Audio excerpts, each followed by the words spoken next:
So I think that say it one more time for me. It's the hungry wolf, top of the mountain. What is it? Give it to me one more time. The wolf at the top of the mountain has to be hungrier than the wolves climbing the mountain. Oh yeah, just where the let's dogs go. eat. Yeah, where the dogs eat, huh? Said 614 Headsets is proud to be sponsored by Fundraising University Ohio. Fundraising University Ohio offers a variety of fundraising efforts that helps football teams run profitable, effective, and fast-paced fundraisers designed to raise the most money in the shortest amount of time to reach their fundraising goals. Fundraising University Ohio is locally owned, operated, and with their 6-step blitz system will help your team maximize profits. Brent Maxwell with Fundraising University will sit down and help you strategize and execute your fundraiser. If you're interested in us running a fundraiser for you, please contact Brent at the letter B Maxwell at fundraising.u.net or 740-501-8946 to learn how you can get started with fundraising. It's a good win. There's a lot of people. It's like Woodstock, except everybody's got their clothes on. Don't eat a damn snack. You're like my wife when you get in space. You just get lost. It's ahead! Short steps are better than long steps. That's the only time in your life you're going to hear short is better than long. It's ahead! Welcome, everybody, to 614 Headsets. We're your spot for where strategy meets story. We're 3 high school football coaches from Columbus, Ohio, who are committed to bringing you great football content that is both entertaining and educational. And it's a great night. I don't know if you guys know this or not. Tomorrow's my birthday. So everybody listening to this, man, it's my birthday. These guys are going to crack a joke about being 50 before you even try. I already know. We've done this long enough. This is episode 72. I already know what's coming. Every birthday over 40 doesn't mean anything. But I'm just excited that I get to spend birthday eve with you guys, man. How's your week been? I would say that I'm excited for it, but that just means you're getting closer to death, man. Like, because you're so old, like you're just getting closer to death, dude. But at the same time, no, Kyle, I appreciate you letting us enjoy your birthday eve with you. Yeah, man. Donnie, did you get him the present that we said we were going to get him, the road game? Yeah, it's on order. That's for sure. Okay. Dude, I definitely need a little bit right here. I'm not even lying, right? It's bad. Have you ever noticed, like, when you go to the self-checkouts or different places and they have the aerial camera and it hits you right in the back of the head? I look up and I see the spot. I'm like, gosh, dang it. And I just keep walking. Like, every time, it just gets me. The week has been good. Beautiful weather out there. Beautiful. Us Northland Vikings tennis team has been balling this week. Why don't I see a Northland Vikings tennis social media? We got to get on that grind.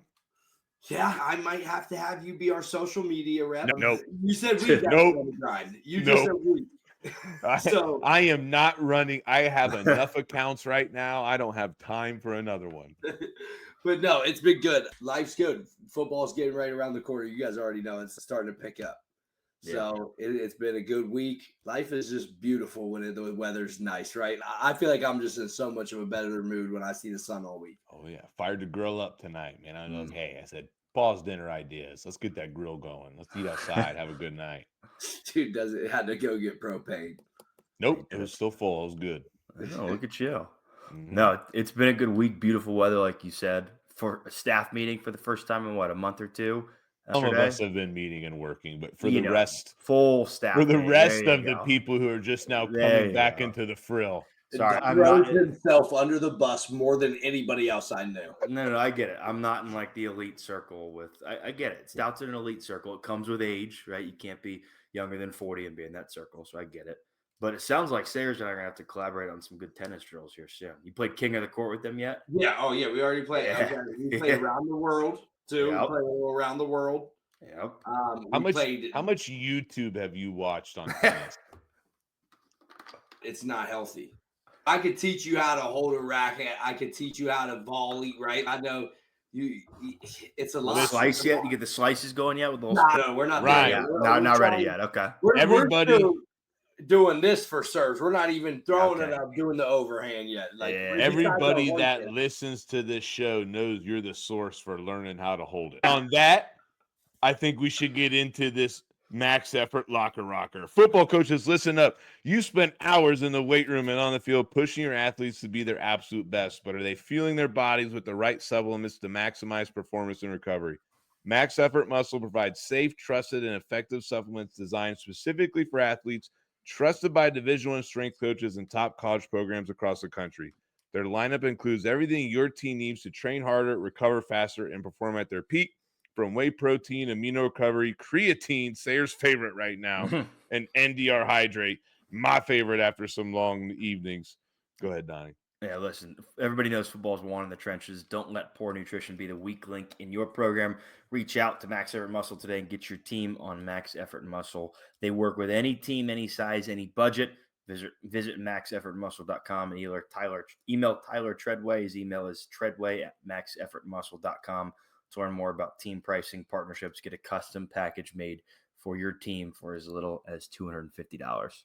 As little as $250. Pennies. Pennies. I'm excited because this is the first week where we haven't coordinated out and known what this segment is going to be about. So, Ryan, man, pour it on us. I think for us, thinking about, we've had a lot of championship coaches on here. We've had, obviously, we've had back-to-back conference championships.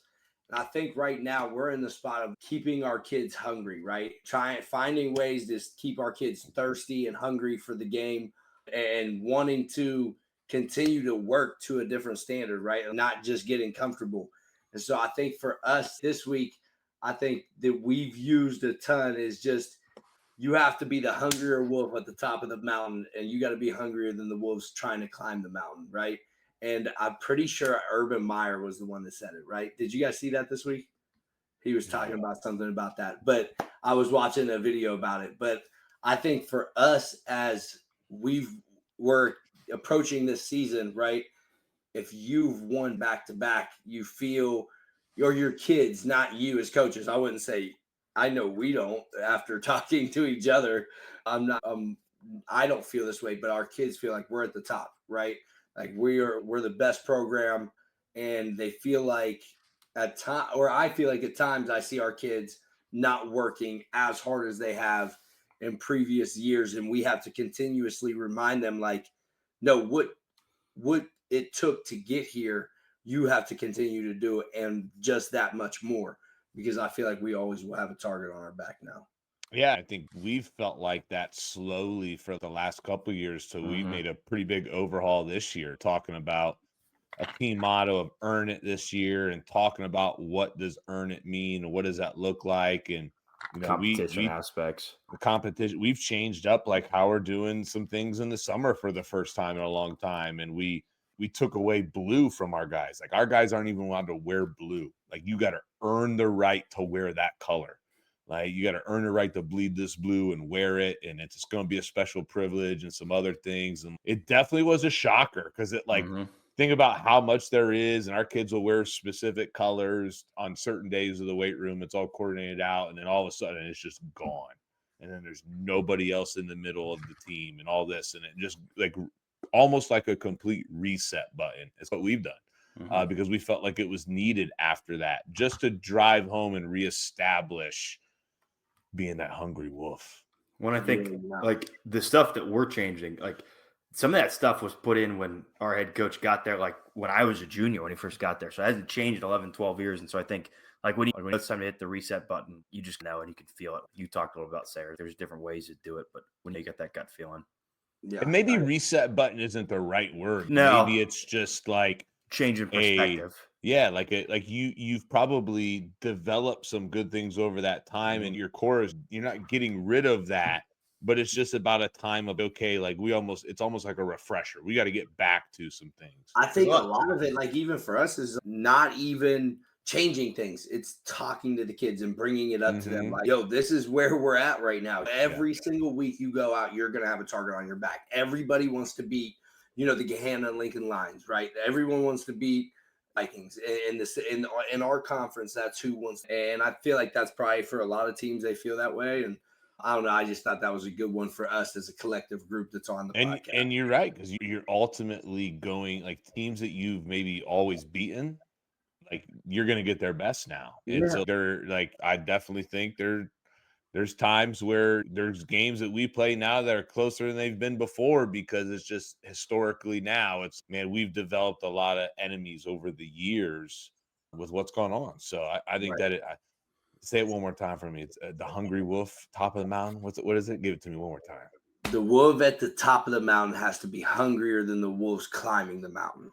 Oh yeah, just Where the dogs eat. Yeah, where the dogs eat, huh? Said Galvin, everybody, Chris, where the dogs eat. If you were at the clinic, you know what that means, and it's one of the funniest. Like you had to been in the hotel room where the dogs eat. Let's get into this episode 72, man. Great episode tonight for you guys. Coach Gibbs, awesome dude. Got to talk to him a little before. Got to watch the stuff on College Game Day. If you guys haven't seen it, make sure you check Coach Gibbs's Twitter, all of his page. He has a brilliant football mind and then an awesome story behind it. Coach Gibbs, thanks for joining us. Can you speak a little bit about where you've been and where you're at now?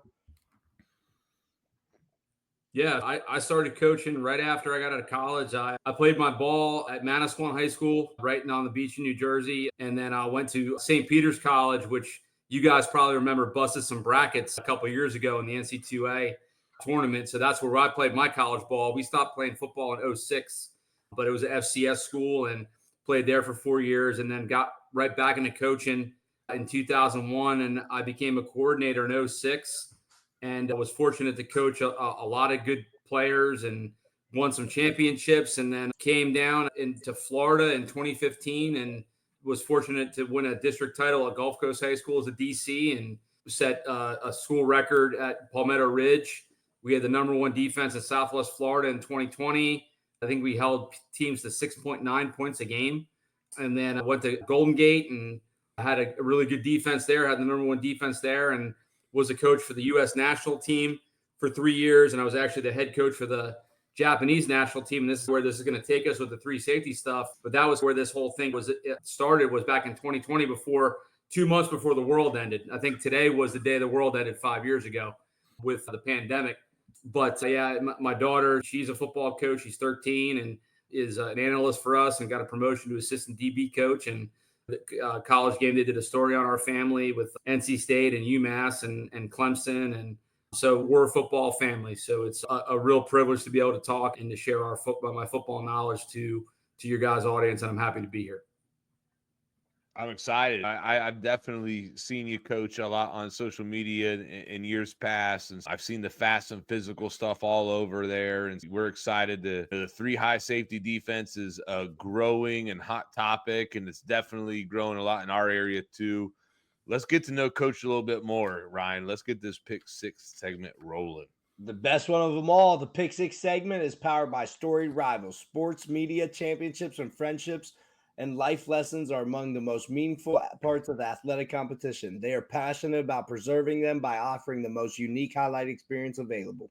That's right. And Storied Rivals delivers your team's content with services designed to change the way you experience these unforgettable moments now and for a lifetime. Storied Rivals now offers a complete team apparel and player shop customizable to your program. Contact them by email at info@storiedrivals.com.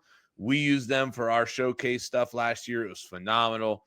Coaches, reach out, set up your apparel order with them. You're going to be looking great this next season. Let's get into it, Ryan. First question. Coach, you don't know this. You're going to get 6 random questions from us, so everybody's going to get to know you a little bit more. He doesn't know what they are. Let's get into them. Let's do it. Coach, all right, it's Easter time. It's Easter season. I'm walking through the grocery store the other day. What's the #1 jelly bean that's out right now, like brand? There's so many jelly beans out nowadays. What's the #1 jelly bean? I'm probably going to date myself here, but is that Jelly Belly stuff still around? Yeah. It is. Oh, man. It is. I'm a Starburst guy. Yeah, Starburst. That. All right, I'll give that to you. To be honest with you, I didn't know that the jelly bean gain has been on the come up. I knew about Jelly Belly. I knew about the Starburst, but please fill us in, Ryan, about these jelly beans. You better go to that little aisle that's in all the stores, the seasonal aisle, right? Yeah. I hit that aisle every time just to go check it out. And I go in, I'm like, oh, I'm not joking. Warheads has it. Sour Patch Kids have it. Sour Patch watermelon jelly beans now. There is Starburst. There's Skittles. There's 1,000. We know you're a big candy guy. It didn't sound like you liked either one of our answers. So please tell us what your favorite jelly bean is of this time. I am the number one candy person in all of the state of Ohio. And for me, I would say the Nerds jelly beans are fire. I can't shake these Nerds clusters, man. They got a hold on me. Like, they got a hold on me. I've been on my max effort game of trying to be on this diet and stuff. And I ain't had no candy, so I'm struggling. I'm telling you, I was sweating walking down that seasonal aisle. I appreciate you teaching me something new. I'm going to swing through there. I didn't realize that the jelly bean game has had a revival. I had no idea. Coach, my first question for you. So we've gotten past the NFL Combine. We're getting close to the NFL Draft. If you were GM of a team in need for a quarterback, which quarterback are you taking, Cam Ward or Shedeur Sanders? I mean, I'm a little biased because my brother-in-law, who's now the assistant head coach at Wake Forest, was the assistant O-line coach at Washington State when Cam was there. And we had an opportunity to meet Cam when I was up at the Heisman Trophy with my daughter this year. And just from and this is nothing against Shedeur. I think he's going to find a right fit for him. I just feel that Cam, because of the tape he's had over the last year at the University of Miami, I think he's warranted being the higher pick. I like I said, to me, it's apples to apples, right? I think both guys do a lot of really good things. I just feel Cam is more pro ready. Now, again, 5 years from now, Cam may be out of league and Shedeur may be looking for his third contract. I just think if you were going to say to me right now, Coach, we got to draft a quarterback, I'm taking Cam Ward. I tend to agree. Same here. Coach, I wanted to put this in here. I haven't asked it in a while, but what or who inspired you to pursue a career in coaching? It was really, so I come from a town you guys remember the movie Varsity Blues? Mm-hmm. Okay. We do. Yeah. So like my town back here, I got all the Manasquan articles and stuff from when I was coaching and stuff like that. And my grandfather played there. My uncles played there. My cousins played there. So my freshman year of high school, I was sitting in my position coach's history class. And I'm like, you know what? I want to be a history teacher and football coach. And it really, 1993, I'd made the decision. That's what I wanted to do. And I would say Vic Caboo, Pete Cahill, Rich Reed, Don Reed, and Jay Price, those guys that were my either coordinators or position coaches, or when I got back to Manasquan, hired me to be a coordinator. Those guys inspired me to be a football coach. And then like when I was younger, coming home, Pop Warner, Bo Schembechler. I came home. I remember coming home on Saturdays, and ABC, it was Bo Schembechler and Desmond Howard, and then it was Charles Woodson, and it was, those guys. So, my high school football coaches that I had as educators really had a direct influence on me. I love it. Coach, obviously coaching with your daughter, that's super unique and super awesome. What's the number one game day tradition that you guys have between each other? We'll go over to the school and we do a pregame meal, and then her and I will come back to the weight room / fitness center, and we'll get the iPad out, and her and I will go over the tendencies of the team. So we'll get our workbooks out, and her and I will, just because now in the beginning of the season, I was up in the press box with her, but at the end of the season, middle to the end, she was on the headset with me on the field at 13. So she, like, Dad, remember, hey, Dad, remember this, Dad, remember that. But yeah, it's really for us. Or if we have a later game, we have a little diner around the corner from us, and I'll pick her up from school early, and then her and I will go eat lunch together and just go over the game plan again for the night. I love that. Coach, my second question for you is, if you could shadow one college ball program for a day, whether it be like spring ball or like thick in August training camp, which program would it be and why? And that's a tough question. Can I give you two answers? Yeah. Okay. Your top two. All right. One would be Wake, because my brother-in-law is there. I get to hang out with him to see my nieces and nephews. But Great answer. That's Yeah. a real family answer. He knows his family's going to be watching this. Oh, That's no a doubt. real No family doubt. answer. I don't want my sister-in-law pissed off at me. Honestly, the next one, it would be the Naval Academy. My grandfather was a CB in World War II. My high school I coach at is a very high academic. So like we were very, as far as from a perspective of a GPA, like a 3.4 kid at our school would be like a 4.5 kid at public school. We're AP honors curriculum, and a lot of those kids want to do Naval. But you guys have seen The Art of Coaching with Check and Saban? I've watched it. Yeah. Yeah. So I think the Naval Academy, from the standpoint of, here's the thing is, if Saban was still at Alabama, I would say Alabama. Obviously, he's not there anymore. I've been to Michigan when Harbaugh was there. But to me, like the Naval Academy is everything that we want to preach to your kids about detail and discipline, and think that I'm sure there's something there that I could pick up that over 24 years I've missed. Because again, if you're not learning, you're doing your kids a disservice. So I would say Wake, and I would say the Naval Academy. Those are two good spots. Really good spots. It's actually, we showed a clip of that we talked about being at the top of the mountain and some different things. So we showed a clip of that in our preseason camp meeting, like that kicked everything off. We took, because we had gotten to the top of the mountain, and it's talking about now the new fight is staying there. It's a great one. So I watched that, and we used that within that. So Coach, I got an interesting question. You've done a lot just in your career and what you're doing with the Gibbs defense, but what's next for you in your journey? Like what's cooking? What's your future goals? What's next for you? That's a good question. So like right now, the school I'm at, community school, they never won a district championship in football, never won a regional championship. We have the opportunity to do that this year with the team we're bringing back. Like ultimately, if you were to say to me, where do you see yourself? Like a lot of those interview questions, right? It's like, where do you see yourself in 5 years? I would love to be at a college program, being like an analyst and helping recruit, because the state of Florida, the Northeast, being from New Jersey, and I think I would bring a lot of value to a school, especially in the southeastern part of the U.S. that doesn't know a lot about the Northeast. But for me, like my feet are right now at community school, and that for me is like doing the best I can for those kids and those parents, and hanging a banner. We talk about it all off season. Last year we were close. Like we came within the game of hanging a banner. And I always talk to the seniors about legacy. What do you want your legacy to be?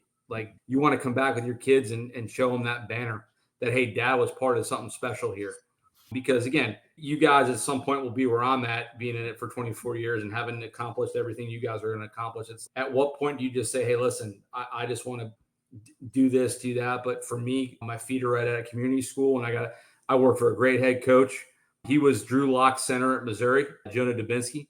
And we have a great group of kids and a great staff. And I'm excited for our spring ball, man. We're going to turn some heads this year. And I like people doubting. I'm always a big doubt me. Go ahead and doubt me, because usually when you doubt me, you're going to lose. And I'm good with that. Coach, I got to ask a question, because we don't have district championships in our state. So what level is the district championship? Like what week do you win a district championship? Okay, great questions. Now, and again, remember, I'm coming from Jersey, where you had your conference, like you were A South, B South, C South, whatever, North, whatever. Your district, depending on your population. So district games are typically played between week 4 and week 9. I've been at high schools where we've had a 5-team district. The high school I'm at now has a 3-team district, us and 2 other teams. So basically, like we play one team week 6 and one team week 8. So if we beat the team in week 6, the week 8 game is for the district championship, regardless. So district's like our conference, like that's basically correct. All right. Yeah, so it's just confusing, because like at some levels of the playoffs, you win a district championship. So I was just curious, like in different states, how it works. Yeah, so in Florida, so if you win your district, and we go by the max prep rankings, right? So like you win your district, cool, you're guaranteed a playoff spot. But now, if your max prep rating is low, you could be the 6th seed playing the 3 seed, but the 3 seed has to go to you in the first round because you won your district. So It's interesting to see how the different states. It's it's interesting. different, man. Yeah, ours are all seeded by points. It just comes down Ours to is we have a whole a mathematical point section. We were so like when I was playing, I first started coaching in Jersey. We had the PowerPoint system, so it was all right. So we're a Group 2 football team. We play you guys. That's a Group 3, right? We beat you guys. So you're Group 3 times 2. All right, and then we get a point for every single time you guys went up until the cutoff date in November. So every week now we're rooting for you guys to win because we're like, hey, we got 6 points. We want these guys to keep winning because that's more points for us. Yeah, And ours is kind of Similar to that. Very similar. okay. That last Saturday, everybody about 3, 4 o'clock, 4 p.m. I'm scrolling, hitting refresh, right? Yeah, yeah. Like we so like when I was playing, and I'm dating myself here, like they only took the top 4 seats in the group. Yeah. So what was yours? Just the top 2 back when you were in college? 80s. I know what he's 90s. talking about. Back in Ohio, it used to only be like the top 4 2, and then it expanded to 8, and then it's expanded exactly. So over time. But like I see what you're years, trying to do. 2 years when I came back. So when I came back in 01, they had done in 99, they went from 4 to 8.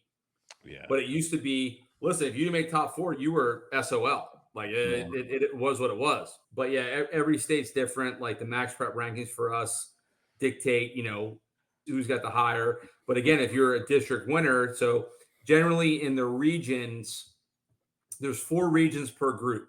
So like we're 1A. So they'll have 1A, 1A2, 1A3, 1A4, 2A, and everything's together. So like private and public are together. Like we're an independent private school. So there's no separation of public and private. That's the same here. We don't have a separation Okay. there. All right. Yeah. You and Kyle, Same man, thing. you guys are old. You two are sharing hard candies together nowadays or something. I got some butterscotches in my pocket, Coach. Jesus. This has come to a point of needed transition. Diamond, let's go. Let's get into the main segment. Let's go.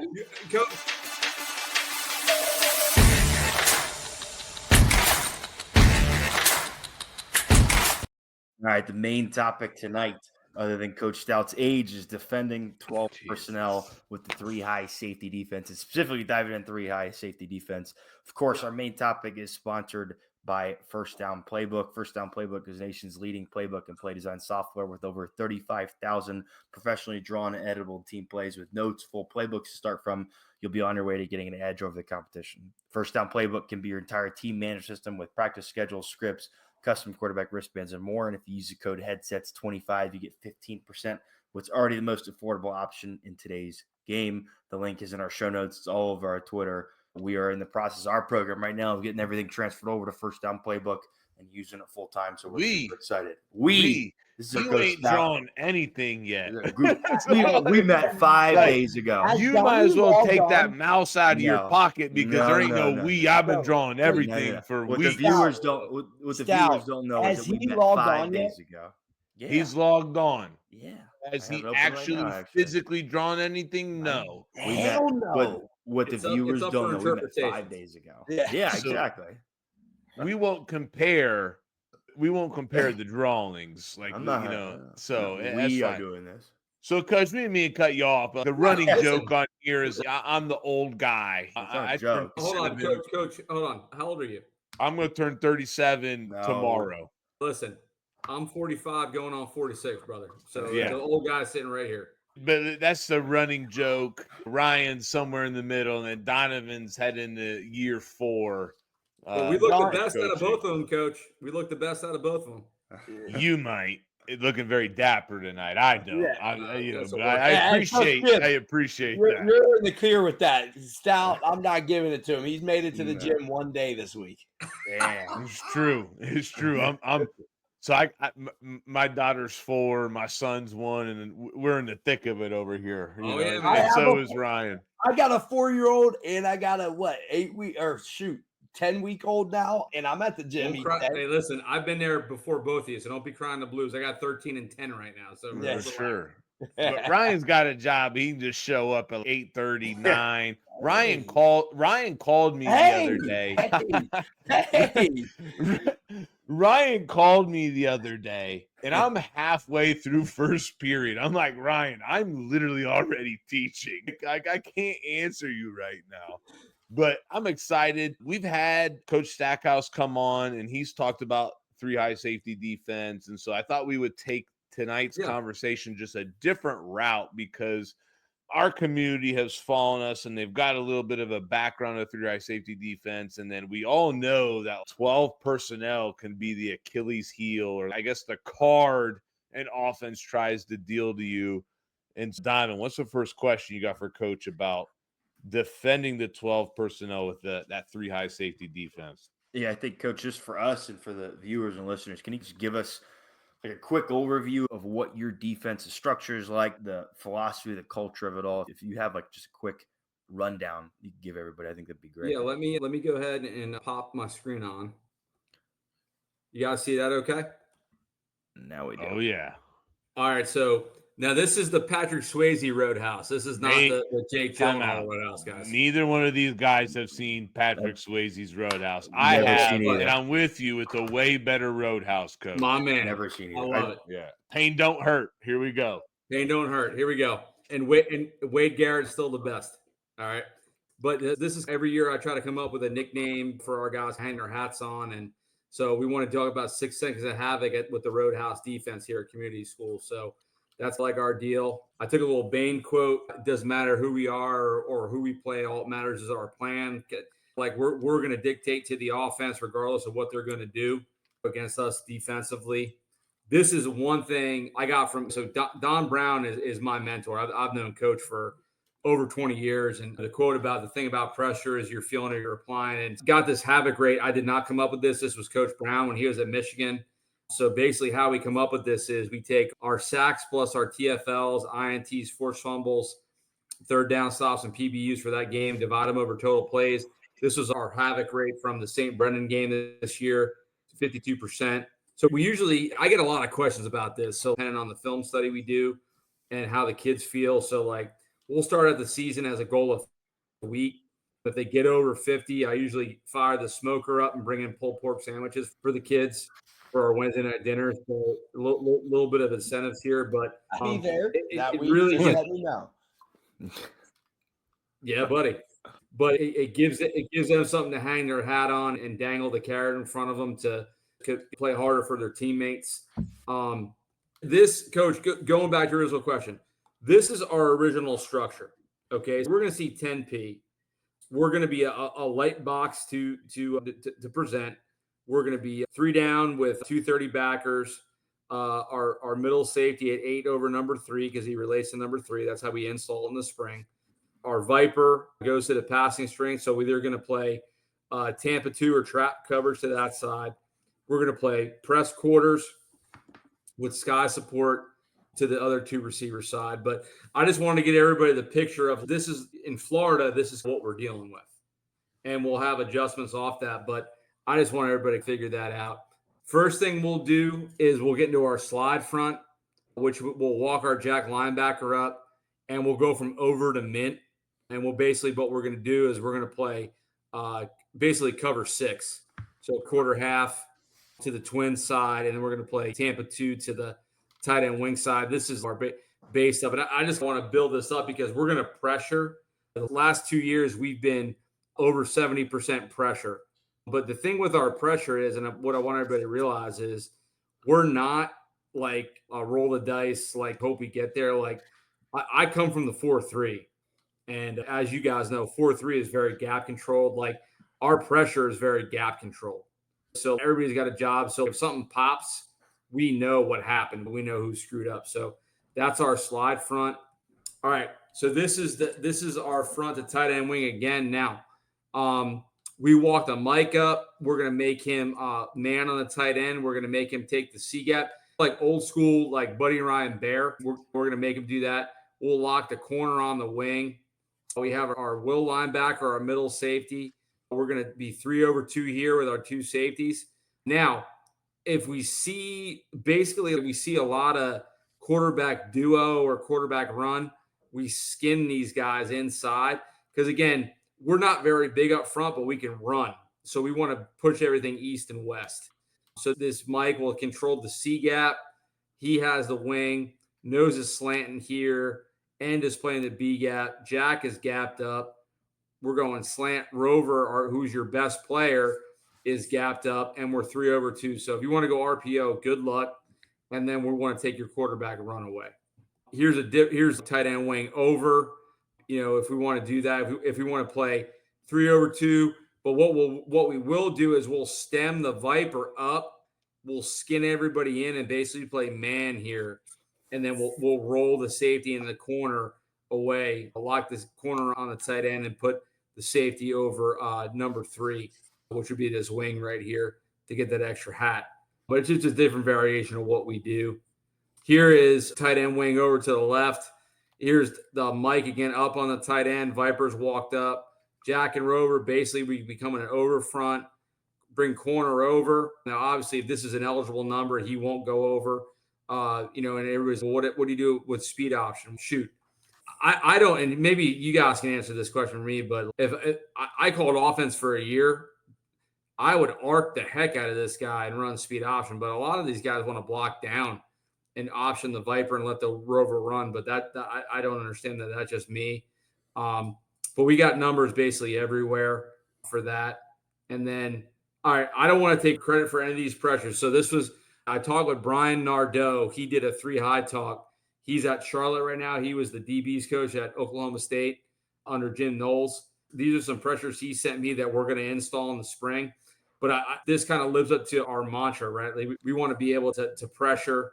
So this is simulated pressure. We're going to send 4. We're going to long stick the nose, get the end here, get the end in the B gap. Mike's going to go cross face the center. We're going to pop the will, so he plays the B gap here. Ends in the C gap. We have D gap, and then your middle safety here. That's the key.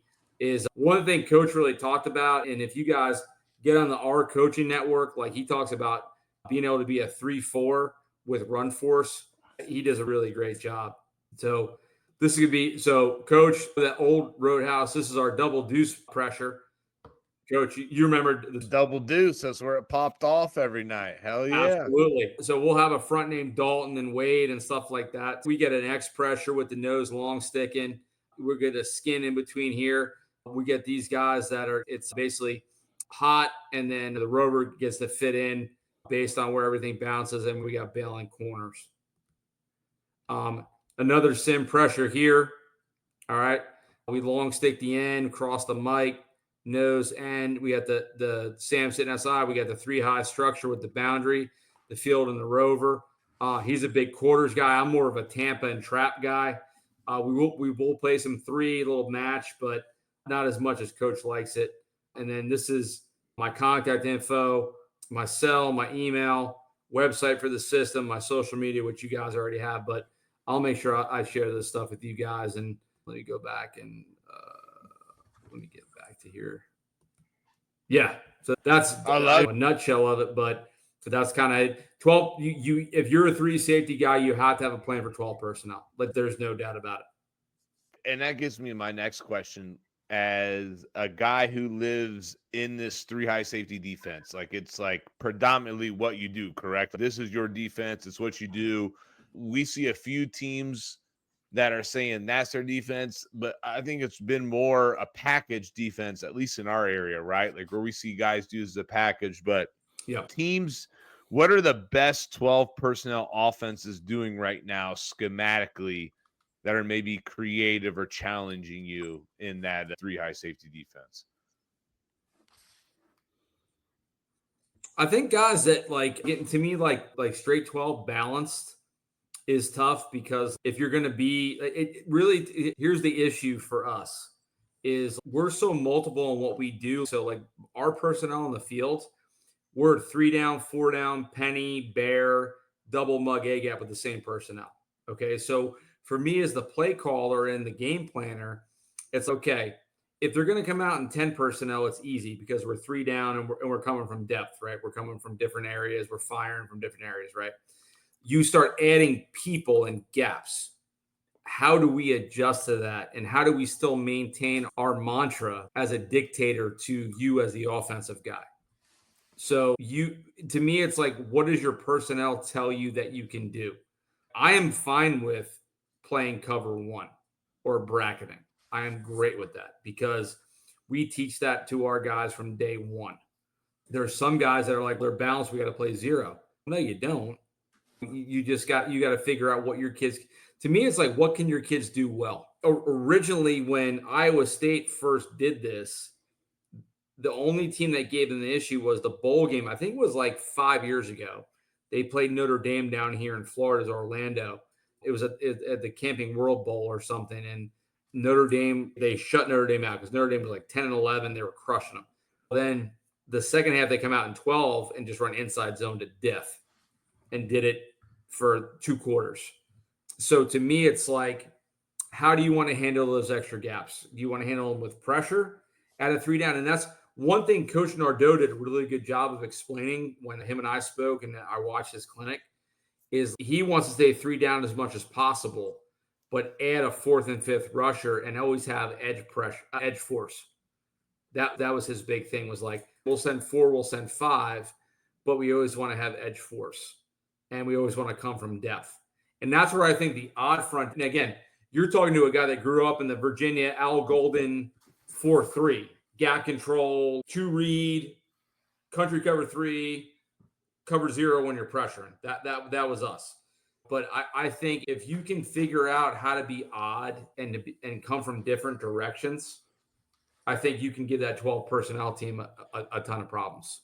Do you think that odd front, like with a 3 down defense lineman, do you think, because you talk about a lot, like you said, like 4 down, it's obvious, it's a lot of gap control. 3 down, Yeah. do you think people struggle or defenses struggle with the gap control or against 12 personnel offenses simply because of the fact that, they're not structured well enough to handle some of that gap control? Or is it, I know you talked about, you don't have the biggest guys up front, and so you have to counteract that with movement, with moving and stemming, everything like that. You think it's a combination of that in today's game? Yeah, I think if you're 4 down, you're 4 down, right? You can do only so much. I think, like, now again, your personnel, like Coach you just brought up, if you got 4 cats, let it ride, right? Don't try to reinvent the wheel. Like, you got 4 dudes that can go and create freaking TFLs, you go ahead and roll down, play cover 3 and have at it. But I think for most high schools, other than you guys got Massillon there in Ohio, you got St. X with Coach Speck there, like those guys are different ducks because they have different personnel than most do in Ohio. And the same thing for us in Florida, like the Aquinas, the Benesses, those guys have different personnel than we do. So we have to be creative in what we do and how we handle it. But yeah, I think figuring out who's doing stuff you want to do. And again, you may go to, for example, you guys may go to Michigan. I know that's like taboo to say in Ohio. You may go up to Michigan for spring practice and watch what Wink Martindale's doing with a 4 down and go, you know what? We can do that with the guys we have. You may say, the hell with it, we're going to go see Jim Knowles at Ohio, or go back to Penn State. You may travel to Happy Valley and go see him in 3 down stuff. I think really, it really, for us at high school, because we don't get to recruit those guys that fit what we want to do. We got to figure out the baseball player that's cool. That guy can play that middle safety, or the basketball player that's, Coach, I really don't like contact. You're going to go play the field safety, man, and be 6'4" and go up and get the freaking ball like you do a rebound. So I think for us, I still think, and this is, I know I'm going to get on a soapbox here, but this is why I feel like the 4 of us should be at some point coaching in college, because of all the stuff that we have to get ready for on a weekly basis. I think that's a huge piece right there. Is like you hit the nail on the head. Is in defense, right? I think a lot of it as well is what you're going to see in the area that you're at, right? Yep. Well, I was also, before I became a head coach in the city, coaching at Pick North, the offenses that we seen in the OCC were way different than what I see in the city. So things that we did there is not going to be successful here, as well as the kids base, right? Like our kids are way different than the kids that we had at Pick North, and being able to, like, we're a 4-2-5 single high over cover 3 match defense. That's what we run. That's what I call our defense. And that's great for us, but we're able to switch out of into the odd front and keep the same personnel on the field, like you said, which is cool because same way as you're able to stay in your personnel with your 3 down and get into a bear or a 4 down maybe look is why it's unique in high school. You have to find so many different ways to stop so many different offenses in the high school level.